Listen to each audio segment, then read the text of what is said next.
वंदे मातरम।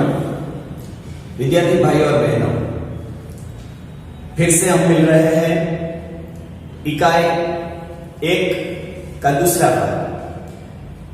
पहली इकाई में पत्र लेखन एवं डायरी, उसका पहला भाग जो हमने लिया था सिर्फ और सिर्फ पत्र लेखन की बात उसमें हमने की थी, और आज डायरी लेखन की बात हम करेंगे।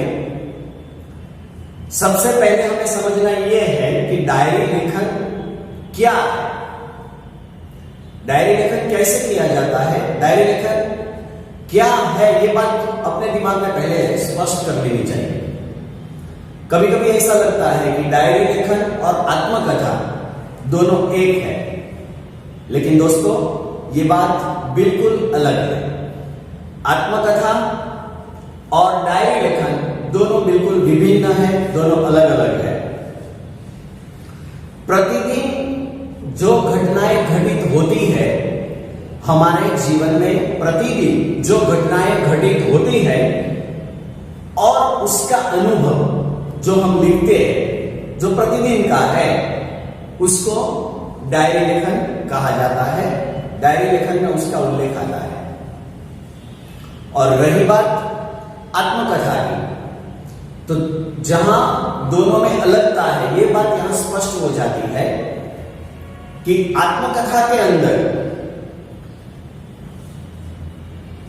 जिस व्यक्ति के बारे में संबंध है, जिस व्यक्ति के बारे में आत्मकथा लिखनी है, उसके जीवन की सारी जानकारी पहले से लेकर अंत तक, शुरू से लेकर अंत तक, जन्म से लेकर मृत्यु तक की जो सारी बातें, पूरी जीवनी जिसको बोलते हैं, पूरे जीवन की बात, वो आत्मकथा में होती है। तो इसलिए आत्मकथा और डायरी लेखन दोनों अलग वस्तु है, ये हमारे दिमाग में सबसे पहले स्पष्ट होना चाहिए। भाइयों बहनों, अगर इसमें डायरी लेखन सीखने के लिए आप किताब अपने साथ में रखना चाहते हैं तो भी आप रख सकते हैं। किताब में लगभग पूरी जानकारी दे दी गई है, पूरी बातें दी है। मैं उसके बारे में आपके साथ चर्चा करूंगा। सबसे पहले डायरी शब्द कहां से आया है, ये बात। हम डायरी बोलते हैं, लेकिन डायरी शब्द हमारा नहीं है, अंग्रेजी शब्द है। अंग्रेजी शब्द में डायरी बोला जाता है, इसको डायरी कहते हैं अंग्रेजी में। और उसके लिए हमें तो हिंदी में समझना है, तो हिंदी में डायरी को क्या कहते हैं, इस शब्द का उपयोग शायद हम नहीं करते हैं, ज्यादा नहीं करते हैं। फिर भी डायरी को हिंदी में दैनंदिनी बोला जाता है, या तो फिर दैनिकी। दैनिकी मतलब रोज की। मैंने आपको पहले भी बताया कि डायरी रोज लिखी जाती है, सुबह से शाम तक की जो हमारी क्रियाएं होती है, उसकी प्रतिक्रियाएं होती है, उसके बारे में हम लिखते हैं। तो दैनिकी या तो दैनंदिनी आदि शब्द का प्रयोग हिंदी में किया जाता है। डायरी में क्या होता है, तो डायरी में निजी जीवन का, निजी जीवन शब्द अंदर दिया है, आप किताब में देख लीजिएगा। निजी मतलब स्वयं के लिए, अपने आप के लिए जो बात है उसके है निजी जीवन के प्रतिदिन, रोज, प्रतिदिन का मतलब होता है रोज, प्रतिदिन जो घटनाएं घटती है, प्रतिदिन जो घटना मतलब जो प्रसंग, पूरे दिन भर में जितनी भी बातें उसके साथ होती है, ये जो सारी घटनाएं हैं उसका लेखा जोखा, अच्छा बुरा सब। पूरे दिन में ऐसा भी होता है कि अच्छा नहीं भी होता, बुरा भी होता है, तो उसकी नोंद भी आप कर सकते हैं, वो भी आप अपनी डायरी में लिख सकते हैं। डायरी के पढ़ने से किसी भी व्यक्ति के जीवन में घटित घटना, डायरी से सबसे बड़ा फायदा यह है कि किसी भी व्यक्ति के जीवन में जो घटनाएं घटती है, डायरी हमने आज लिखी है, कोई व्यक्ति ने आज डायरी लिखी है, फिर 10 साल के बाद इस दिन उसके साथ क्या हुआ था, ये अगर देखना है तो वो डायरी के आधार से हम देख सकते हैं। डायरी में से सारी जानकारी हमें मिल सकती है। तो किसी भी व्यक्ति के बारे में, उसके निजी जीवन के बारे में सारी जानकारी डायरी से हमें प्राप्त हो सकती है। उसकी कार्यों के बारे में भी जानकारी मिलती है। व्यक्ति काम क्या है, कार्य क्या है। कभी कभी जो काम हमने किया है, जो कार्य किया है, वो कभी भूल भी जाते हैं। तो डायरी अगर लिखते हैं तो उसमें से हमें ये पता चल जाता है कि ये काम किया था, उसके तथ्यों का भी पता चलता है। तथ्यों का मतलब सच्चाई, उसमें जो सच्चाई है उसका भी पता चलता है। तो सच्चाई के बारे में भी उसमें हमें जानकारी रहती है। दूसरी बात कि डायरी में व्यक्ति घटित घटनाओं के बारे में लिखता है। जो व्यक्ति डायरी लेखन करता है वो व्यक्ति अपने जीवन में जो घटनाएं घटती है, जो घटनाएं बनती है, वो भी उसमें लिखता है, उसका उल्लेख करता है। और उसके साथ साथ जो घटना घटी है उसके प्रति उसका प्रतिकार कैसा रहा, जो बात उसके मन में आई तो उसके प्रति भी उसका प्रतिकार कैसा रहा, मन में कैसे विचार आए उसके प्रति, ये बात भी वो व्यक्ति उसके अंदर लिखता है। और उसकी अभिव्यक्ति यानी कि योग्यता, वो बात डायरी के अंदर से हमें पता चल जाती है। इसलिए ये सारे गुण डायरी के अंदर होने की वजह से उसमें व्यक्तित्वता रहती है, अपने आप की बात रहती है। व्यक्ति खुद डायरी लिखता है तो उसने अपने खुद के बारे में जो भी कुछ लिखा है वो अच्छी तरह से उसमें से हमें प्राप्त हो सकता है। अब मुख्य बात हमें यहां पर याद रखनी है कि डायरी किस किस प्रकार से लिखी जाती है। डायरी अलग अलग प्रकार से लिखी जाती है, जिसमें किताब में बताया गया है कि डायरी प्रतिदिन भी आप लिख सकते हैं। प्रतिदिन क्या होता है, सुबह से लेकर शाम तक की बातें। शाम को आप रात को सोने से पहले आप डायरी लिखने के लिए बैठो। सुबह से लेकर शाम तक आपके साथ क्या घटनाएं घटी, क्या हुआ, आपने क्या किया, ये सारी जानकारी प्रतिदिन में आती है।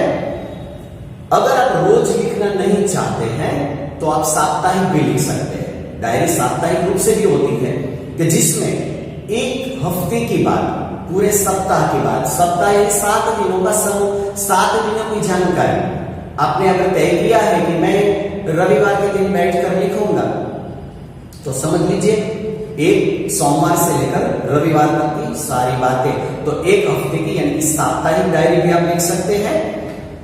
तीसरी बात है पाक्षिक। पाक्षिक यानी कि 15 दिन। अगर एक दिन में लिखना नहीं चाहते, रोज की लिखना नहीं चाहते, एक सप्ताह की लिखना नहीं चाहते, तो 15 दिन की भी आप साथ में लिख सकते हैं कि 15 दिन की बात उसमें आ जाती है। संक्षेप में लिखना होता है तो 15 दिन की बात भी याद करके आप अच्छी तरह से एक साथ लिख सकते हैं। और चौथी बात, हर महीने, मासिक, हर महीने आप लिख सकते हैं। पूरे महीने भर की बात, रोज आपके पास मान लीजिए डायरी लिखने का समय नहीं है, एक हफ्ते का भी समय नहीं है, 15 दिन के बाद भी आप नहीं लिख सकते, तो आपको क्या करना पड़ेगा, एक महीने की पूरी बात याद रखनी पड़ेगी। या तो एक महीने में जो जो घटनाएं आपके साथ घटी है, जो बात आपके साथ हुई है, जो जो मन में विचार आए हैं, वो बातें आप जो महीने भर की डायरी लिखते हैं उसमें भी आप लिख सकते हैं। अब बच्चों हम देखेंगे डायरी लेखन में विशेषता क्या है, ये थोड़ी सी बात समझ लेते हैं। सबसे पहले डायरी में क्रमबद्धता होनी चाहिए। क्रमबद्धता यानी कि एक के बाद एक बातें क्रम में होनी चाहिए। आप डायरी लेखन करने के लिए बैठो, मान लीजिए आप प्रतिदिन लिखते हैं, रोज की लिखते हैं, रात के समय सोने से पहले अगर आप डायरी लिखने के लिए बैठते हैं तो पहले आपने शुरुआत की रात से कि अभी मैंने रात का खाना खाया, फिर मैं शाम को खेलने गया था, तो ये गलत है। क्रमबद्धता होनी चाहिए, यानी कि सुबह से लेकर आपको शुरू करना है, सुबह से लेकर शाम तक ऐसे क्रमबद्ध होना चाहिए सब कुछ। डायरी में जो लिखा गया विवरण है, यानी कि जो बात है आपने जो उसमें लिखा है वो संक्षिप्त होना चाहिए। थोड़े आप पूरा पन्ना भरने के लिए बैठ जाओ तो ये डायरी लेखन में नहीं होगा। डायरी लेखन में पन्ना भर भर के नहीं लिखना है, थोड़ा भी लिख देना है आपको कि मैं सुबह 6 बजे उठा, फिर शौचादि आदि क्रिया करके मैं होमवर्क करने के लिए बैठ गया, अपना ग्रुप काम करने के लिए बैठ गया। तो ये बात आपको अच्छी तरह से याद रखनी है कि संक्षिप्त विवरण उसमें होना चाहिए। सारगर्भित होना चाहिए। सारगर्भित यानी कि महत्वपूर्ण, जो महत्व की बातें है। फालतू बातें हैं कि मैंने ये किया, मैं यहाँ गया, मैं वहां गया, तो ये बातें फालतू हो जाती है, किसी काम की नहीं है। तो जो महत्वपूर्ण बातें हैं उसका उल्लेख उसमें होना चाहिए। और वास्तविक, सबसे बड़ी बात ये वास्तविक, आज मुझसे ये गलती हो गई, अब शायद ना हो, तो ऐसे विचार अगर मन में आए हैं तो वो लिखना चाहिए। आपसे जो गलती हो गई ना उसकी नोट आपको लिखनी चाहिए, उसकी बात भी आपको स्पष्ट करनी चाहिए। तो वास्तविकता लिखनी है, यानी कि सच्चाई, अंदर सच्चाई भी होनी चाहिए। डायरी लेखन में स्थान बहुत जरूरी है कि कहाँ की बात, आप कहाँ थे और कहाँ की बात लिख रहे हैं। हो सकता है कि रोज हम घर पे नहीं होते, आज कहीं बाहर गए हैं, तो वहां की बात आप डायरी में लिखते हैं, तो स्थान भी लिखना है। तिथि यानी कि दिनांक स्पष्ट करनी है कि इस दिनांक की ये बात है, ताकि हमें तिथि के अनुसार ये सारी जानकारी भी मिल सकती है। जो घटना आपके साथ हुई वो भी उसमें लिखना है, जो प्रसंग आपके साथ हुआ वो भी आपको लिखना है, और उसका तथ्य, उसका स्पष्टीकरण जो है, सत्यता जो उसकी है, वो बात भी आपको उसमें अच्छी तरह से स्पष्ट करनी है। डायरी लेखन करते समय आलोचना हमें नहीं करनी है, मतलब किसी का गुण दोष नहीं बताना है। दूसरों के साथ कोई बात ऐसी हुई है तो दूसरों के गुण दोष आप दिखाए तो वो डायरी में हमें नहीं लिखना है। टीका टिप्पणी किसी की नहीं करनी है, यानी कि अच्छा बुरा, किसी के बारे में अच्छा बुरा हमें बस सिर्फ हमें अपने बारे में लिखना है, किसी और की टीका टिप्पणी हमें नहीं करनी है कि वो ऐसा है, वो वैसा है, वो हमारा काम नहीं है, वो डायरी लेखन में वो नहीं आता है। बनावटीपन यानी कि दिखावा, झूठी बात, समझ लीजिए झूठी बात, तो ये झूठी बात भी उसमें नहीं होनी चाहिए।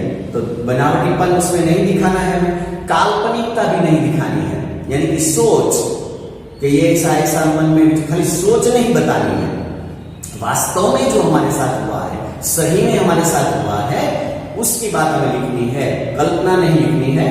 चित्रात्मकता यानी कि चित्र बनाना, कि मैं वहां जंगल में घूमने आज तो गया था, बहुत मजा आया, तो वहां आपको जंगल का दृश्य बनाने की जरूरत नहीं है। शब्द में आ गया है कि आप जंगल की सैर करने गए थे तो वहां आपको मजा आया, ये बात बराबर है, लेकिन वहां आपको जंगल का या तो कुदरती दृश्य का चित्र बनाने की कोई आवश्यकता नहीं है, इससे बचना चाहिए। अनावश्यक विस्तार यानी कि जो जरूरी नहीं है, अनावश्यक है, जो जरूरी नहीं है, ऐसी विस्तार की बातें आपको वहां नहीं लिखनी है। अब डायरी लेखन के जो लाभ है, मुख्य लाभ, उसकी थोड़ी सी बात ले लेते हैं। डायरी से क्या होता है कि जीवन में जो घटनाएं घटती है उसकी जानकारी प्राप्त होती है। जो घटनाएं जीवन में होती है उसकी सारी जानकारी डायरी से हमें मिल जाती है। किसी भी व्यक्ति की डायरी पढ़ो तो उसके जीवन की जानकारी आपको उस डायरी में से मिल जाएगी। डायरी में तथ्यों का उल्लेख रहता है, यानी कि सत्यता, उसमें सत्य बातें भी होती है। अगर किसी ने प्रामाणिकता से अपनी डायरी लिखी है तो उसमें सत्यता भी रहती है। इसी कारण व्यक्ति दिन भर जो अच्छे बुरे काम करता है उसका उल्लेख भी रहता है पूरे दिन। ऐसा नहीं है कि हम अच्छे ही काम करते हैं, हो सकता है कि कभी कभी गलती से भी हमसे बुरा काम हो जाए, तो ये अच्छे बुरे काम का उल्लेख उसमें रहता है, उसकी नोंद उसमें रहती है, तो इससे भी फायदा होगा, उसमें सुधार लाने की कोशिश हम कर सकते हैं। और इससे क्या होगा, शनैः शनैः शब्द किताब में दिया है। शनैः शनैः मतलब धीरे धीरे, तुरंत तो बदलाव किसी में आने वाला नहीं है। हो सकता है कि मुझसे गलती हो गई, मैंने डायरी में भी लिखा है कि आज मुझसे ये गलती हो गई है, तो उस गलती को सुधारने के लिए, वो गलती दोबारा ना हो, इसीलिए मैं कोशिश करूंगा, और धीरे धीरे ये कोशिश करने की वजह से मैं अपनी गलती को सुधार भी सकता हूं। तो ये भी बड़ा फायदा है इससे। डायरी एक ऐसा दस्तावेज है, लिखी हुई बात, किसी कागज पे लिखी हुई पक्की बात, वो दस्तावेज तो वो है कि जिसे पढ़कर किसी व्यक्ति के जीवन के पिछले अनुभव, व्यक्ति के जीवन में बहुत सारे अनुभव होते हैं, और ऐसा कहा जाता है कि अनुभव ही श्रेष्ठ शिक्षक है। अनुभव से जो हमें मिलता है वो किसी और से नहीं मिलता, किताब से नहीं मिलता। अनुभव जो होता है और उसी के आधार से जो मिलता है, तो वो अनुभव के आधार उसमें जो सब लिखा होता है, तो व्यक्ति के जीवन की सारी बातें उसमें से मिलती है, और उसके साथ जो घटनाएं घटी है, किसी भी व्यक्ति के बारे में आप जानना चाहो तो उसकी डायरी पढ़ो, तो उसके जीवन की सारी जानकारी इसमें से हमें मिल सकती है, और वो भी उस व्यक्ति के संबंधित है कि जिन्होंने ये डायरी लिखी है उन्हीं के शब्दों में ये सारी जानकारी मिलती है। ये बातें डायरी के अंदर स्पष्ट होती है। यहां पर डायरी कैसे लिखी जाती है उसके 2 उदाहरण आपकी किताब में दिए हैं, वो आप अपने आप पढ़ सकते हैं, और उसी प्रकार से आप अगर डायरी लिखना चाहें, ये अच्छी आदत है, सबसे अच्छी आदत ये है कि डायरी आप लिखो, और डायरी लिखने की वजह से आपके जीवन में बहुत कुछ बदलाव भी आ सकता है। और यहाँ पर आपको ये देखने को मिलेगा, यहाँ 2 उदाहरण ऐसे दिए हैं, और दोनों उदाहरण के जरिए आप अच्छी तरह से समझ सकते हैं। वो उदाहरण आप किताब में से समझ लेना। विद्यार्थी मित्रों, हम यहाँ पर इकाई 1 का दूसरा भाग पूर्ण करते हैं, और आने वाली दूसरी इकाई में हम फिर से मिलेंगे। तब तक के लिए आप सबको अलविदा, वंदे मातरम।